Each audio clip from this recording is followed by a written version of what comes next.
We are back on Papa's Articat. You guys saw last week, stitches went through and put some tires on this thing. We tore it apart, you know, we took the plastics off, air box, got it broken down, gas tanks out. And this week what we're going to focus on is, I'm going to change these shock bushings here. We're going to change the calipers. There's a rear caliper, I think it's a single rear, right here. Yep. And then you got the two front calipers. One of the bleeders busted out when Stitches was messing with it the other night. And instead of going through and trying to tap out the bleeder and put a new bleeder in and so on and so forth, he said to heck with it and ordered new bleeders. So we're going to dig right in tonight.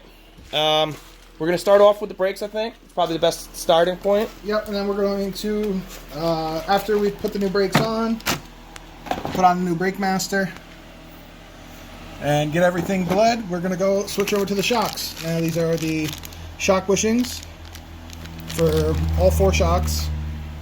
Ordered them off Amazon for, I think they're 25 bucks. So we're going to do these instead. There's no part number on there. Oh, there's no part number? No part number. But they fit various years, various models. The Articat 250, 300, 375, 400, 500. So they use these shocks on a lot of different machines. Sweet. So we'll start pulling some brake calipers off and go from there. Sounds good. Like I stated in the last video, I pulled the brake lines so this way we could drain out all the old fluid. It was pretty nasty. Not horrible, but pretty nasty. Only God knows when the last time that stuff had been changed. So I'll break these loose and we'll go from there. What size is that? This is, I believe, a 10 millimeter. Wow. Kind of small, but hey. It is what it is, right? Mm-hmm.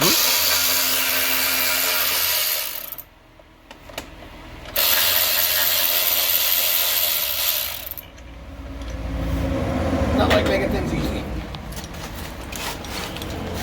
These pads aren't terrible.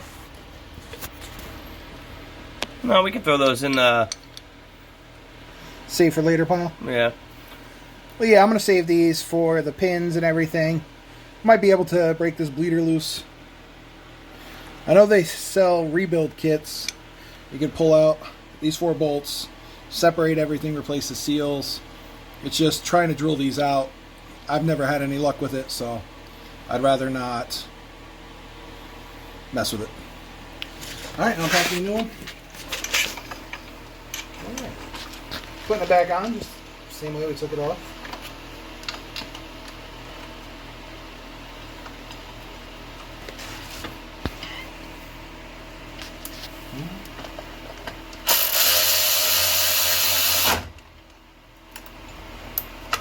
Click.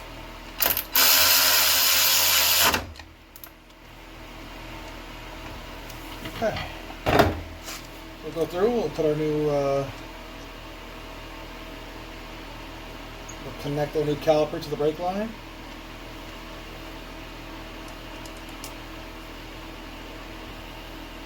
I believe these are a 12. Found a handy dandy 12.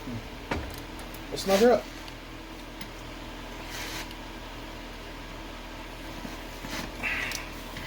Should be good. So I'm going to crack the bleeder loose. The new ones are 8 millimeter, where the old ones were only 1/4 of an inch. So we're going to crack the bleeder so as we add the new fluid to the new master, it'll automatically start to gravity bleed, make our lives a little easier, and then we'll go through and we'll have to bleed them all one by one. So now that this one's done, we'll jump over to the left side there. Process is going to be the same for the front left as the front right. Difference being what side the bolts are on. But he's going to do that, and we'll check back with you once he's done. While he's working on the front caliper, I'm going to change out the front brake master. Stitches already pulled the brake line out of it, so we don't have to worry about that. That was just the 3/8. 3/8 right there, unscrewed, no problems, no issues. These are 2 T30s, so this is going to come out, it's going to separate, and we'll put the new one on, so we're both working here. Got the new master installed, and we have the brakes bled. With these calipers, these are like Amazon special Chinese calipers. The screws were loose, so air was seeping out of the rear caliper. So we went through, tighten the screws, and now we've got brake pressure.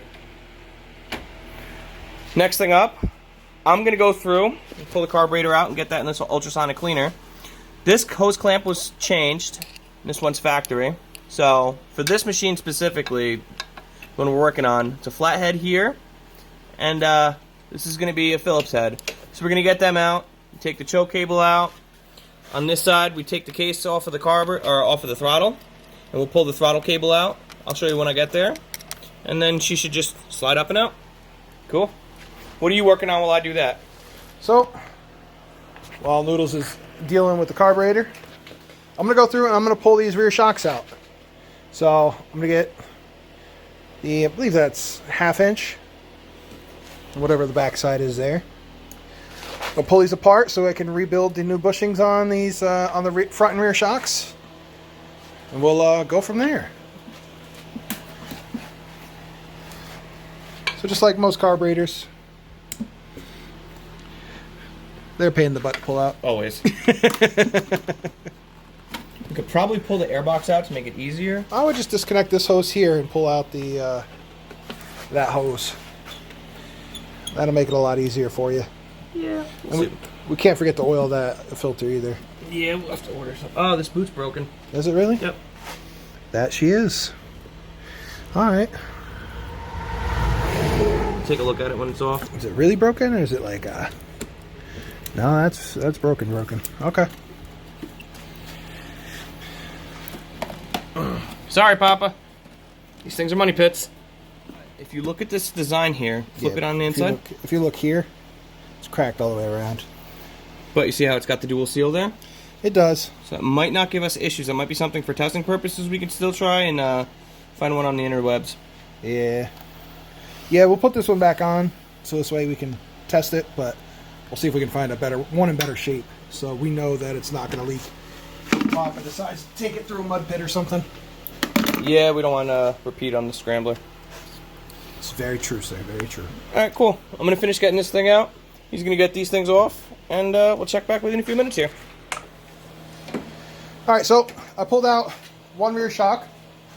There is literally nothing left. This is all that's left of what was in there. So the rubber is all gone. Rubber. So I figure I'll do one at a time on the rear. Junk, I say! Junk! For the bolts, the outside was 13 millimeter or 1/2 inch.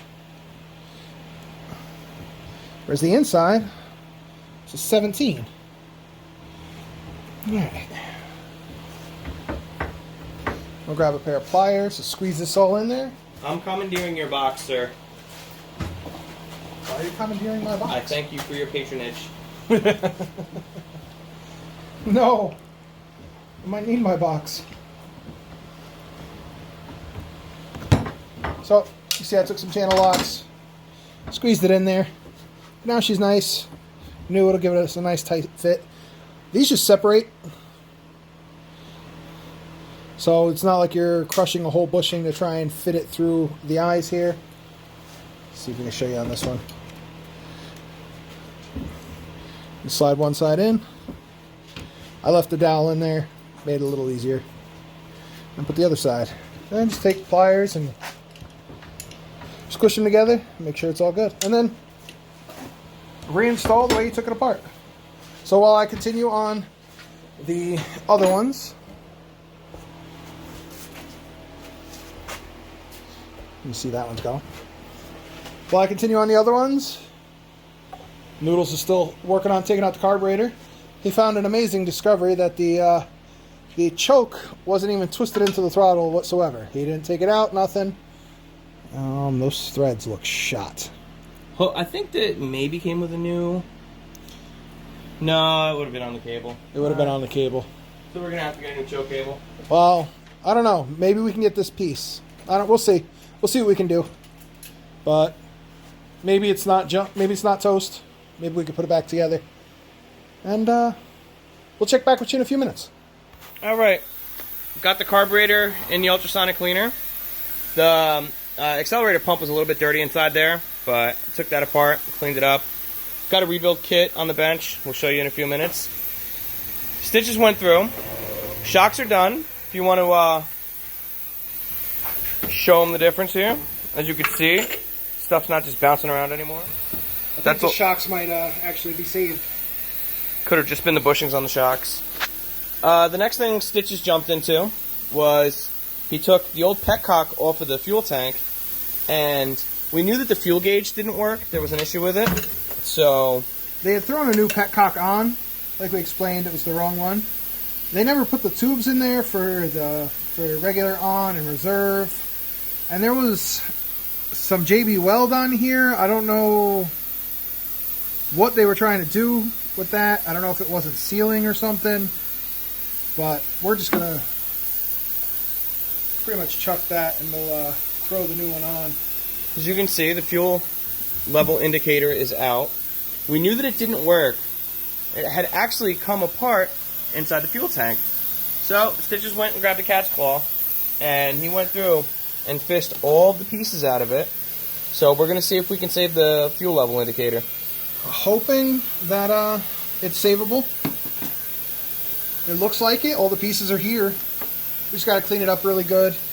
To pull this one out, literally just use a screwdriver and pry it out. There's a little seal here that you can use. It's a little dirty.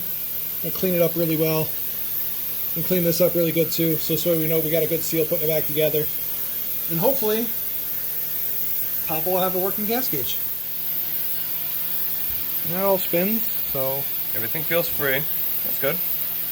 Cool.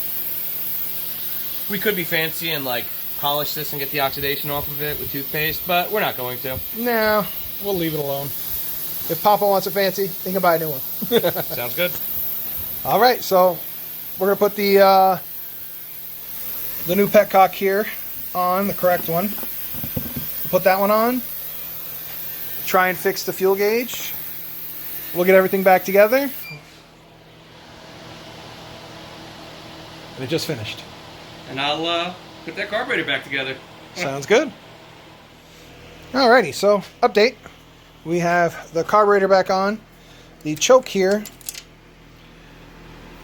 the threads here are pretty much gone. So we got a new one coming. Just ordered it off Amazon. Carburetor's reinstalled. We threw the rear tires on. They are really meaty. They are really meaty. They come a little close to the shock, but I think it's just enough room, and I think it'll be fine. We ripped out the battery box real quick, and we took out the air box because on this air box we got some broken tabs here. So you can see what's broke here in this corner. This corner, it looks like somebody shoved down on it and broke them. We ended up melting this one a little bit, trying to drill out the screw, but a washer will fix that. So we're going to do that. We just ordered the boot here, the intake boot. I'm putting this one on for now, just to keep anything from getting into the carburetor. Yep. And we'll keep plugging at it, I guess. Yeah, we'll update you guys. Probably done for tonight. Got pretty much most of the parts, minus the plastics that we could put on the machine. We looked into doing rear differential fluid. We're going to flush that out when we change the oil, when we change the engine coolant. We've also noticed this boot here is ripped. So we sent a link to Papa so he can order a new boot. I figure while we have it torn down this far, it's probably the best time for us to get after it and change the boot. Yep. It'd be the same thing as an axle boot for the most part, so that's not terrible. Got a couple little odds and ends things, really. You know, we got to get some light bulbs for it. But the shocks are good. We did notice that the front ball joint on the right side has play in it. They all have play in it, not just this side. But you can see they, see if we can get this a little better here. They move quite a bit. So, we have a new set of those coming as well. We figure we'll replace all four. So, we're plugging along bit by bit. she's coming together. It's a very interesting machine, I'm not going to lie. It's like almost if you took our two four-wheelers and you put them together. Almost. I'm going to try and talk Papa into these ODI hand grips. Get rid of the original Arctic Cat. What else? We got the new shift lever, shift knob. I think That's in the house. Yeah. That's just a pin. But that's the finishing stuff. That's the final touches. So if you like this kind of content, like, share, subscribe, hit the notification bell so you know when we're posting new videos. Check us out on Instagram at rusted_nut_repair. And join us next time.